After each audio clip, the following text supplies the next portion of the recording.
I'm Alex Villarreal with the VOA Special English Economics Report.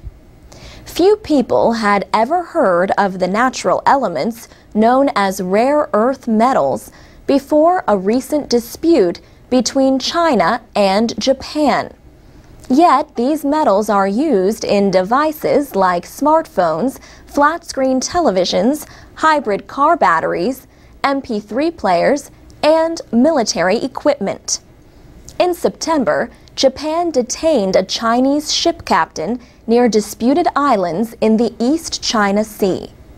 China denied that it stopped exports of rare earth metals to Japan to force his release.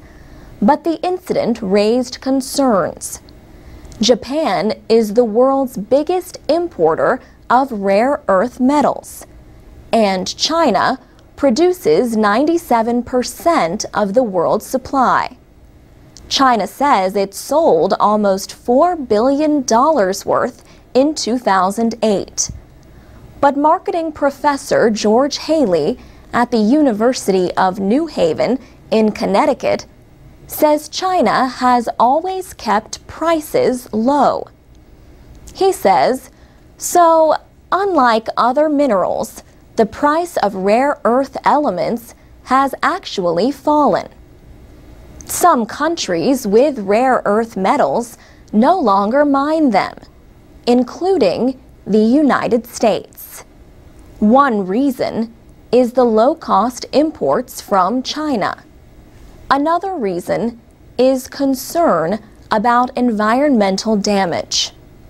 So, what are these rare earth metals? Well, most of them are not rare. That is just their name. Several are more common than copper, lead, or silver. People who remember the periodic table of the elements from chemistry class might recognize them. Rare earths include the 15 lanthanide metals, along with yttrium and scandium. Samuel Bader, a physicist at the Argonne National Laboratory near Chicago, says rare earths are often found together. But Mr. Bader explains that the same properties that make them hard to refine also make them valuable. He says rare earth metals provide the world's strongest commercial magnets. This is why they're important. It's that simple.